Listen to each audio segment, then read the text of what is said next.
नमस्कार दोस्तों। तो रूस और यूक्रेन पर जो है बहुत दिनों बाद काफ़ी लगातार नज़र रखे हुए हूँ मैं, और काफ़ी दिनों बाद जो है इस पर एक वीडियो बना रहा हूँ। और अ, एक मैंने कुछ ऑब्जर्वेशंस हैं वो पहले मैं शेयर करता हूँ। एक तो ये है कि जब तक रूस ने हमला नहीं किया था तब तक जो है वो पश्चिमी देश जो है वो ज़्यादा बात कर रहे थे यूक्रेन के बारे में कि यूक्रेन को जो है नेटो में शामिल किया जा सकता है, नहीं किया जा सकता है, आप कैसे उसको मना कर सकते हैं कि हम नहीं करेंगे कभी जीवन में, है ना। जो रूस की मांग थी कि नेटो को जो है सॉरी अपना यूक्रेन को जो है नेटो में शामिल ना किया जाए। तो इसके बारे में जो है बार बार जो है पश्चिमी देश लगातार बयान दे रहे थे, और ख़ास तौर से अमेरिका के जो है राष्ट्रपति और विदेश मंत्री जो हैं वो लगातार बहुत ही आक्रामक तरीके से बयानबाजी कर रहे थे। वो ये भी कह रहे थे कि भाई जो है वो नेटो क्या करेगा और हम अपनी सिक्योरिटी हम कैसे सुनिश्चित करेंगे, इसके बारे में जो है वो रूस हमको नहीं बता सकता है। और जो है वो कुछ बहुत ज़्यादा दबाव आने पर जो है वो कुछ कॉन्फिडेंस बिल्डिंग मेजर्स की बात कहते थे कि भाई हम अपने ट्रूप मूवमेंट के बारे में आपको बता दिया करेंगे, या हमारे हथियार कहाँ तैनात होंगे वो उसके बारे में। तो ये सब बातें जो हैं वो चल रही हैं, लेकिन एक जो बहुत बड़ा जो डिफरेंस है, और डिफरेंस ये है कि जब से रूस ने हमला किया है तब से जो यूक्रेन के राष्ट्रपति हैं ज़ेलेंस्की, इनको ही जो है वेस्टर्न मीडिया एक हीरो बनाने के चक्कर में है कि मतलब यही हैं, यही हैं, यही हैं, यही हैं, यही बात कर रहे हैं, यही टीवी पर दिखाई पड़ रहे हैं, यही सोशल मीडिया में छाए हुए हैं, हर कोई इनके बारे में बात कर रहा है। और मैंने सारे सुर्खाब के पर इन्हीं में लगे हुए हैं कि एक ऐसा तरह का फीलिंग जो है वो क्रिएट किया जा रहा है। जब एक बार हमला हो चुका है और जब बड़े बड़े शहरों पर निशाना बनाया जा रहा है, जब 6-7 दिन हो गया है, जब जब कई सैन्य ठिकाने नष्ट हो गए होंगे, तो जो रिपोर्टिंग होनी चाहिए आमतौर से वार जोन में, वो ये होनी चाहिए कि भाई पुलिसिंग के क्या इंतज़ाम हैं, जो आम नागरिक हैं उनकी सुरक्षा के लिए आपने क्या किया है, और जो यूक्रेन में रह रहे लोग हैं, चाहे वो वहाँ के नागरिक हों या बाहर से लोग वहाँ पर आए हों, टूरिस्ट हों, चाहे कोई अपने पढ़ने लिखने के लिए आए हों, चाहे वो और किसी काम से आए हों, उनकी स्थिति के बारे में जो है बहुत कम, बहुत बहुत बहुत कम जो है मतलब नैरेटिव जो है निकल के आ रहा है। दूसरी बात ये भी है कि जो एक मैंने अजीबोगरीब बातें चल रही हैं ये कि भाई यूरोपियन यूनियन में जो है यूक्रेन को शामिल कर लिया जाएगा, तो उससे क्या होना है, उससे कीव जो है वो रूसी मिसाइलों से या रूसी बम से कैसे बचेगा, इस ये दोनों का आपस में कोई लॉजिक समझ में नहीं आता है। तो मुझे जो लगता है कि कहीं ना कहीं कोई स्ट्रैटेजी है कि मतलब जो है वो जो वेस्ट का फेलियर है इस वॉर को रोकने में, उसको दबाने के लिए कहीं ना कहीं एक तरह का सिर्फ जो है एक ही आदमी पर पूरा फोकस किया जा रहा है, वही क्या कह रहा है, वही जो है वो यूरोपियन यूनियन में एक्सेशन के लिए साइन करके पेपर दे रहा है, वही जो है वो यहाँ खाना खा रहा है, वहाँ नाश्ता कर रहा है, वो सैनिक के कपड़ों में यहाँ वहाँ घूम रहा है।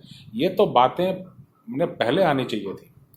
अब जो बात है वो तो ये है कि भाई वहाँ पे लड़ाई शुरू हो गई है, वहाँ पे बम गिर रहे हैं, वहाँ पर जो है रोड्स के इंफ्रास्ट्रक्चर के पब्लिक ट्रांसपोर्ट के क्या हालात हैं, लोग लोग साफ़ पानी उनको खाने की चीज़ें मिल रही हैं कि नहीं मिल रही हैं, और जो सबसे बड़ी बात है वो ये कि जो जो लोग वहाँ फंसे हुए हैं दूसरे देशों के, कोई भी देश जो है वो बहुत सलीके से अपने लोगों को निकाल नहीं पा रहा है।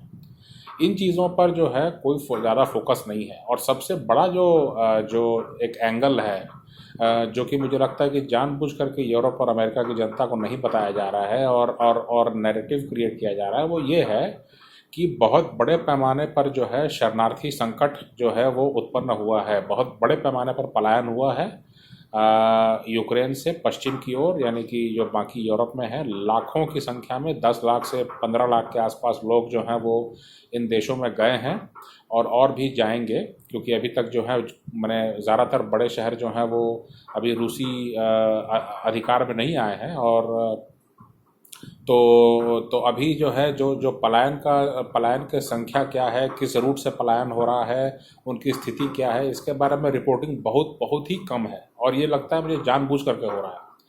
इसके अलावा जो दूसरी बात है वो ये है कि जैसे मान लीजिए जर्मनी है, जर्मनी ने ये कहा कि हम जो है अपने जीडीपी का 2% जो है हम डिफेंस में लगाएंगे।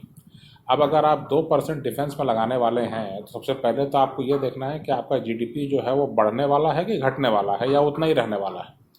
आपको पहले ये बताना होगा कि जब आप रूस से जो है कई सारे प्राकृतिक संसाधन खरीदते थे बड़ी आसानी से, और अब जो है वहाँ से आप वो चीज़ें नहीं खरीद पाएंगे, आप कहीं और से खरीदेंगे, तो उसका कितना कॉस्ट फ्लक्चुएशन होगा, है ना, कितने बड़े पैमाने पर कितना रिलायबल सोर्स होगा, वो पहले तो आपको ये देखना होगा। दूसरी बात ये है कि जो शरणार्थी संकट है उसमें भी आपको मदद करनी होगी। तीसरी बात ये है कि एक जो वॉर मॉन्गरिंग और जिस तरह का एक जो मूड बन गया है पूरे यूरोप में और पूरे अमेरिका में, अटलांटिक के दोनों तरफ, तो इसमें आपको ये समझना होगा कि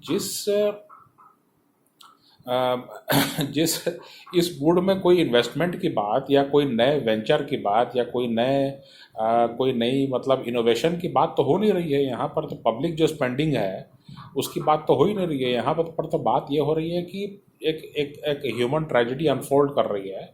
उसके बीच में आपका ये ऐलान कि हम जो है 2% अपने जीडीपी का डिफेंस में लगाएंगे, इसका मतलब होने क्या जा रहा है? होने ये जा रहा है कि अभी भी आपका नेटो में आप मेंबर हैं।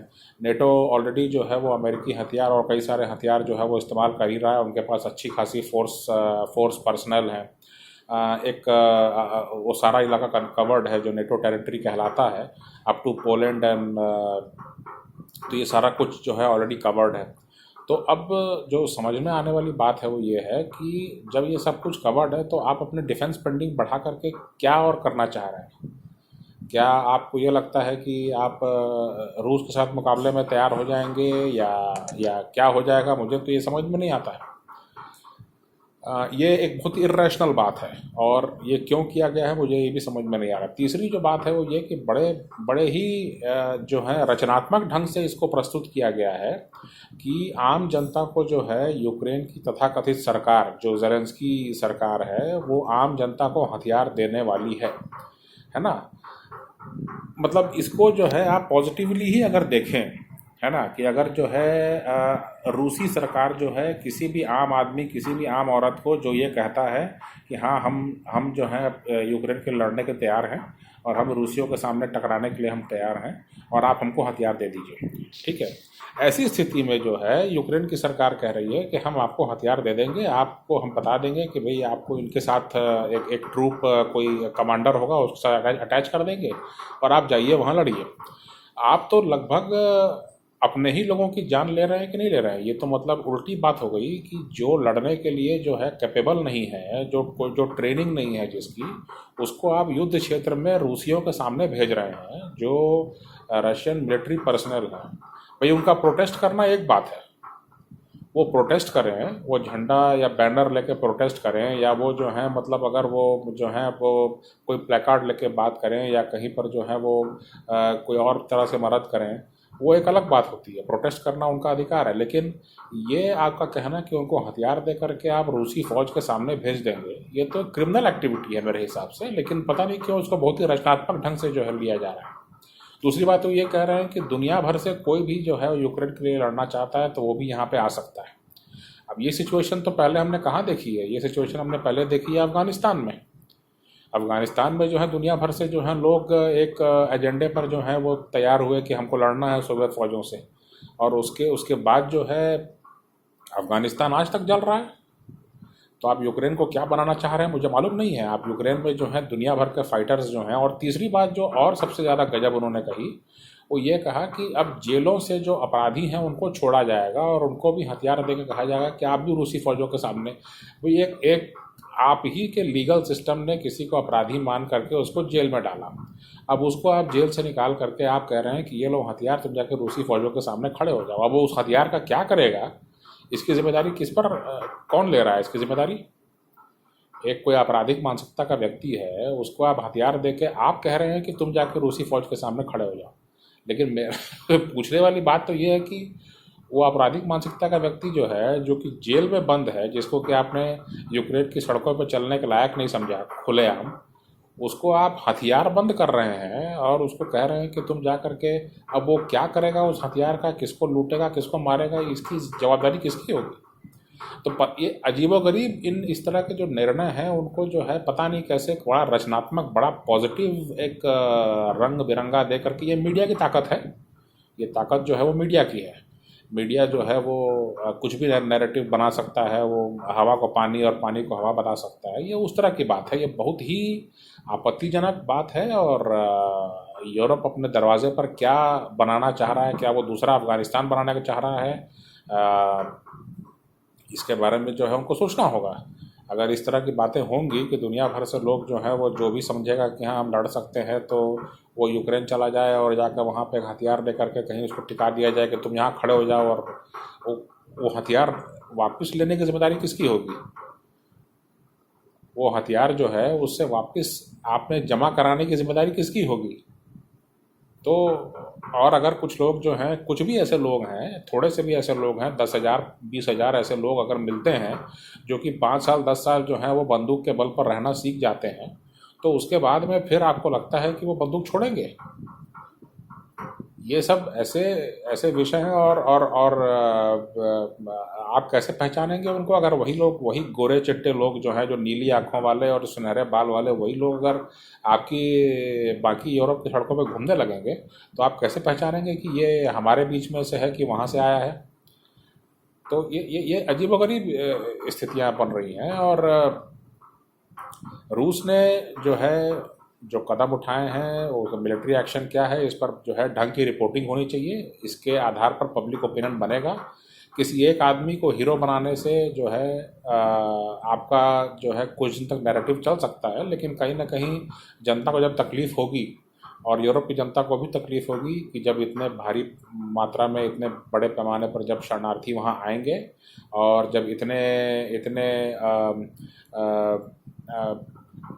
जो है इकॉनमी उनकी टैंक कर जाएगी, और उनके पास जो है वो ऑलरेडी महामारी के 2 साल वो झेल चुके हैं, तो जो है वो सीरियस थिंकिंग होनी चाहिए। प्रोपेगेंडा या जो है वो अनाप शनाप कुछ भी करना है और मीडिया नैरेटिव चलाते रहना है, इससे जो है काम नहीं बनेगा। आपके पास आबादी नहीं है, आपके पास शरणार्थी संकट हो चुका है, आपके पास पहले की तरह मार्केट एक्सेस नहीं है, मैन्युफैक्चरिंग कैपेबिलिटी नहीं है, आपके पास उतने पैसे नहीं हैं कि आप जो हैं वो इस तरह के जो हैं अनाप शनाप फैसले करके जो हैं आगे 10 साल भी काट सकें। दुनिया भर में बहुत सारे ऐसे देश हैं जो कि आज दिवालिया होने के कगार पर हैं, और उनमें से कुछ देश जो हैं वो एशिया में भी हैं। दुनिया में बड़े पैमाने पर क्लाइमेट चेंज जो है एक बड़ा संकट है, वो भी अपने आप में एक युद्ध है। इसके अलावा जो है खाद्यान्न का संकट जो है दुनिया भर में गहरा रहा है। और ये भी ध्यान रखने की बात है कि यूक्रेन में जो है गेहूं की पैदावार बहुत बड़े पैमाने पर होती है, और अब जब यूक्रेन में आग लग चुकी है, तो वो गेहूं की पैदावार को जो है आप कैसे रिप्लेस करेंगे? आप किस विधि से जो है, कहाँ से आप उतना गेहूं जो पूरे यूरोप में या बाकी देशों में जो है वो लोग खरीदा जाता था और मार्केट में उतना प्रेशर कम होता था, वो चीज़ को आप कैसे टैकल करने वाले हैं, इसके बारे में बातचीत नहीं हो रही है। क्योंकि यूक्रेन को जो है वो एक तरह का ब्रेड बास्केट भी कहा गया है यूरोप का। अब उस ब्रेड बास्केट में ही आग लग गई है, वहीं पर छेद हो गया है। अब इसको लेके कोई गंभीर चिंता होनी चाहिए, लेकिन जो दिखाई पड़ रहा है वो प्योर नौटंकी है। इसको इन्हीं शब्दों में कहना चाहिए, ये प्योर नौटंकी है, और इससे जो है काम नहीं बनने वाला है। इससे पूरी दुनिया धोखे में रहेगी, और जो है बहुत भारी संकट जो है जनता को झेलना पड़ सकता है।